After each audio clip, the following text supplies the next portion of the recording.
how far to follow American conservatism? How deep is this break with the red Tory progressive conservatism of Canadian history,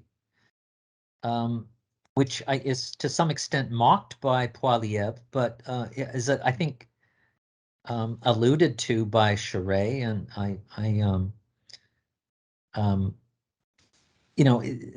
the Conservative Party of Canada was supposed to be a merger of these two things. And to some extent, there still is a struggle within them, and it's reflected in these very different strategies. And I guess a lot will depend on whether Poilievre is, or to what degree Poilievre is successful, and to what extent he's unsuccessful, assuming that he wins, which I think he probably will. So. Yeah, I think this is a pretty pivotal election, even though we've just had a revolving door of leaders. I think this is the one that really matters. We know that Poilievre is more of a professional politician than Erin O'Toole was. He's kind of an effective parliamentarian. So, and we know that Stephen Harper succeeded in pushing an American-style neocon agenda by selectively suppressing the muffling the social conservative side, and by being very good at pursuing an incremental strategy. And I assume that once Poilievre is installed in the leadership, he's going to be looking to the Stephen Harper model. And to be fair, I mean, Poilievre is kind of a principled libertarian, from his college conservative days. So it's not like suppressing his attitudes towards abortion and free speech. I assume, would be quite consistent with a libertarian kind of view. So. Yeah, just to add to that, I think that it's an existential crisis for conservatism. The old style conservatism of small government, reduce taxes, keep the state out of personal life, that was kind of the defining set of politics of conservatism, is being displaced by a kind of resentment and anger towards change that is very, in which a lot of conservatives don't have a home, actually.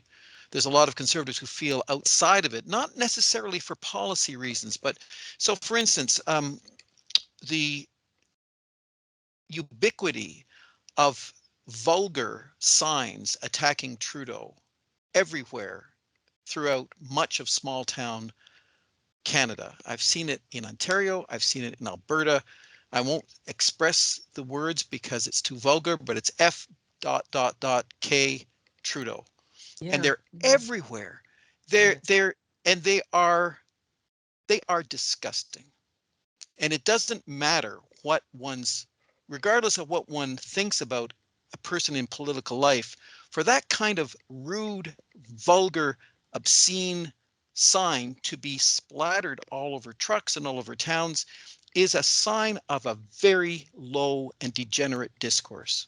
Mm. And that is the sentiment that is being played to by, in my opinion, quite irresponsible politicians like Poilievre.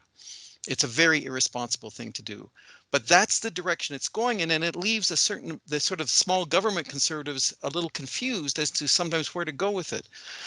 But I think it's important to put this. There's a sort of a question hanging over this: is where does this resentment come from? I think it comes from the fact that society actually is evolving in a good direction.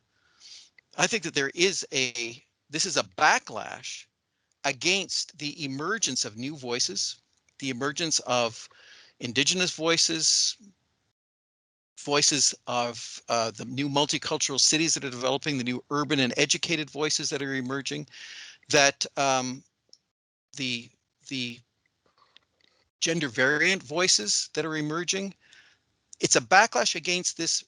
These are, in my opinion, wonderful developments inside society. And there's a section of society that the new conservative is mobilizing that says this has to stop. We have to stop these changes because we want Canada to be like it was back in 1955 or whatever. And backlashes are awful. They are nasty. They are dangerous, as we saw with Trump in January 6th. But they're not the main force. The main driving force is the thing that they are backlashing against. And I mean, the Republican Party is going to learning this to their chagrin, because they thought they had everything and they got rid of Roe v. Wade, and suddenly there's a righteous anger amongst the women electorates in particular in the United States, and there is all sorts of evidence that there is a mass registration movement of women going to the polls to get rid of the Republicans in the 2022 midterms. We'll see if that happens, but that righteous anger from the people who are being lashed against by the backlash, Pierre Poilievre better look out, because that kind of thing will, it's not a question of if it will happen to Poilievre and his kind of politics, it's inevitable. We saw it with Stephen Harper. The reason Stephen Harper got kicked out of office was because at a certain point, sufficient number of people were disgusted with his politics, and they looked around, and it looked for a while like it was going to be Mulcair who was going to be the new prime minister. But for whatever reasons, it coalesced around Justin Trudeau and the Liberals, and a massive wave, biggest ever increase in voting in one election happened in that election. And it was discussed with Harper, get out of office. Poilievre would be careful, because that disgust is not, that could come back to bite him will come back to bite him at some point down the road.